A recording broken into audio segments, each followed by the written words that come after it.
Hey, what's up? It's Patrick. It's Rose via Fire, and I want to talk about what is worship. In my personal opinion, because like different people have different perspectives on what different things mean, but this is for me what worship means to me. Like to me, worship is when you give God His credit.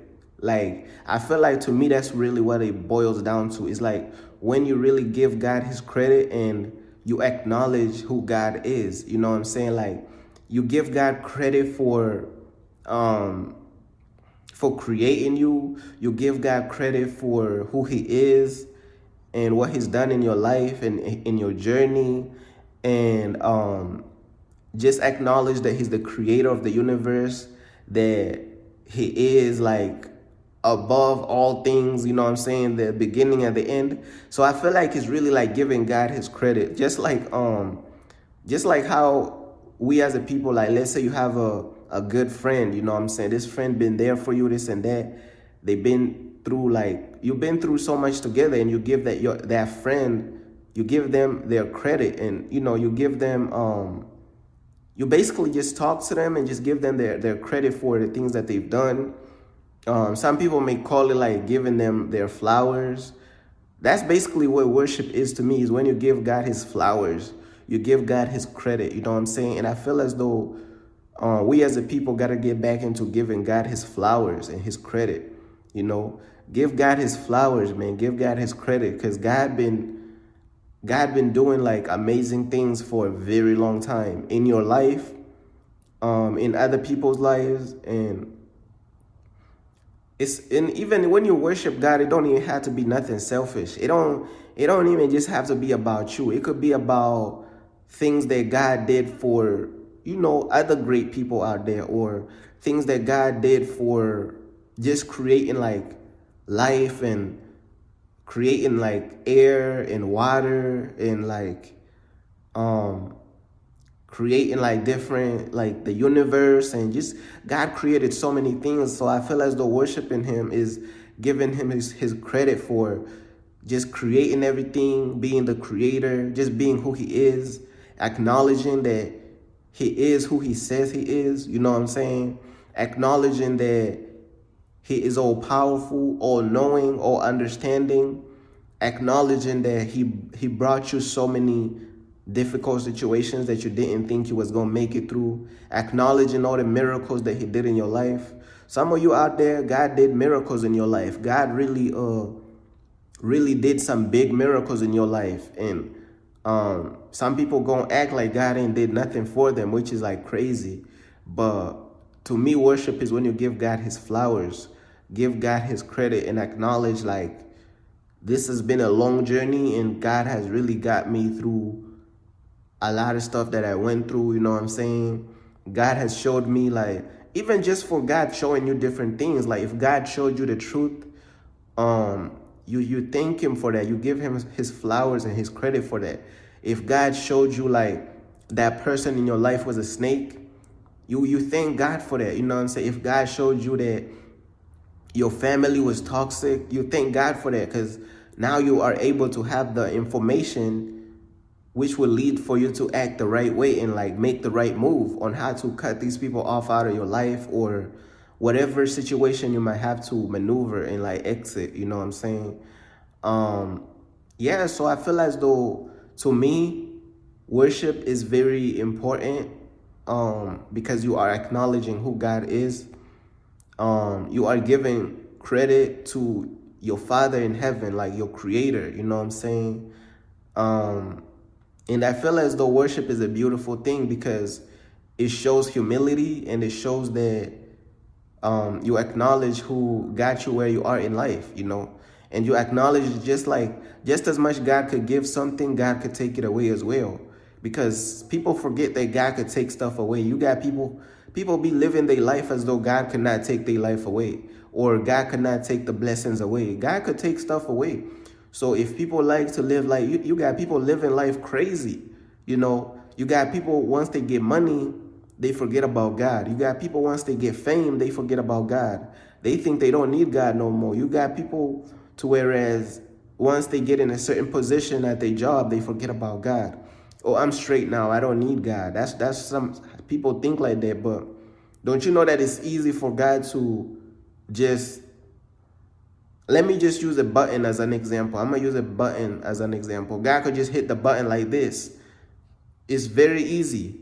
Like, I don't think people understand how easy it is for God to just is just hit the button and everything falls apart in your life. All of a sudden, like, your health start diminishing. You got some millionaires out there to whereas they think as though they could go against God and they will never be broke again and this and that. Don't you know what happens to people who challenge God? You got millionaires be out there, they be prideful, be like, oh, I'll never go broke again. And then they be talking against God at the same time. If you're talking against God at the same time and you're talking about you'll never be broke again, you're a millionaire, don't you know you're challenging God, something that you should never do? Don't you know what happens to everybody who challenge God? They lose. Ain't nobody ever challenge God and win, ever. You know what I'm saying? I could really start rolling out the examples of people. You cannot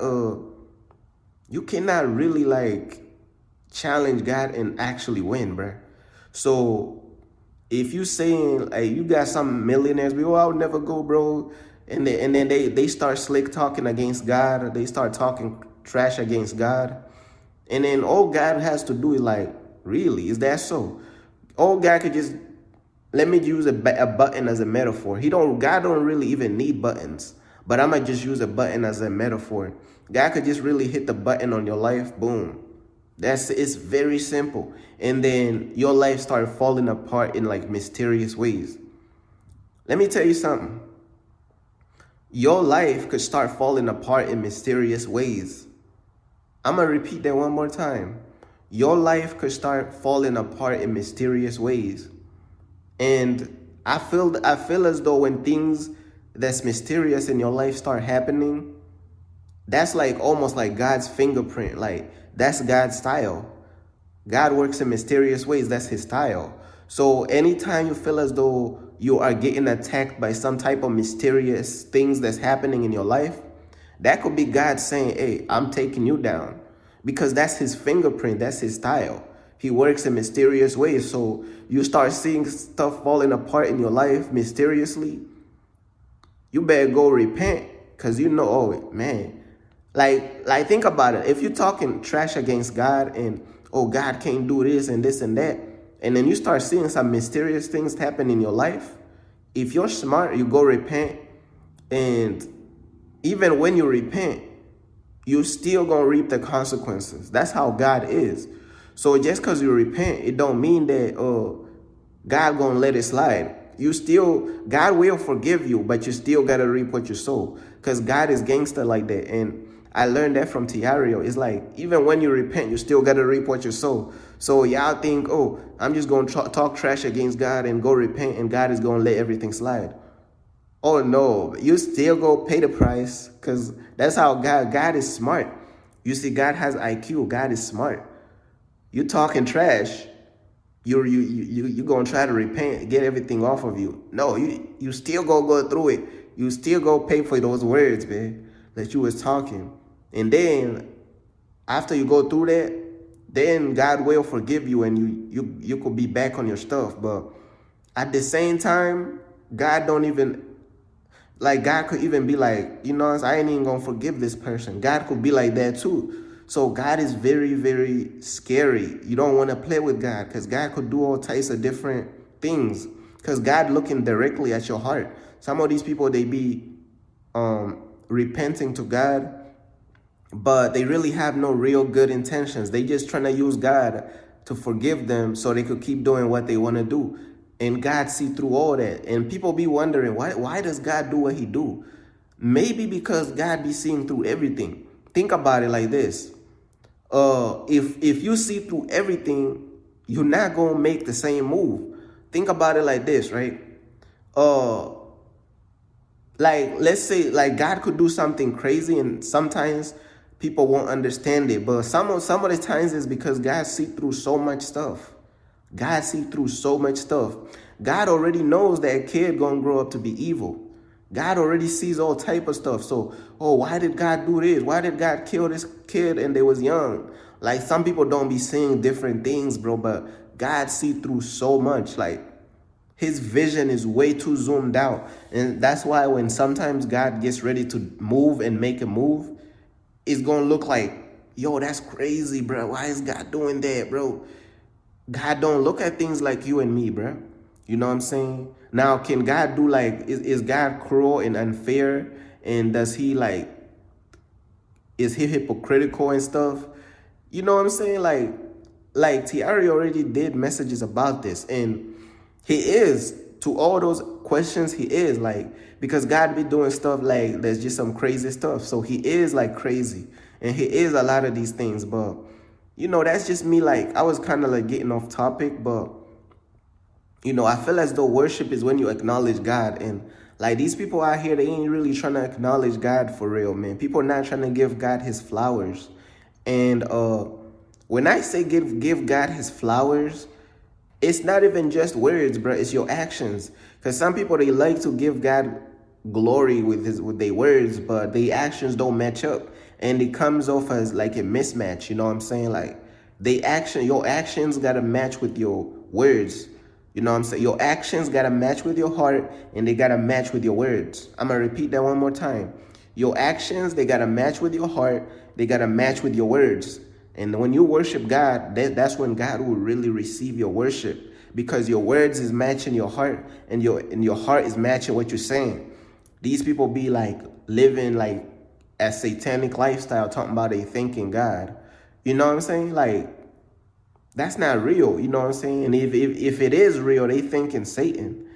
And if they are trying to think the real God, then it's fake. So either way, it's not real. You know what I'm saying? So that's basically what worship is to me. And I know I kind of went off topic a little bit, but I had to like break down on how, you know, some people, they really like be almost trying to challenge God. They feel as though they don't need to worship God. They are prideful. So I had to really go off in a segment to really like talk to these people and address them, because these people be tripping, bro. But to me personally, to summarize this message, worship is when you give God his credit, and when you give God his flowers, and when you acknowledge who he is. Those three things right there. Give him his credit, flowers, and acknowledge who he is.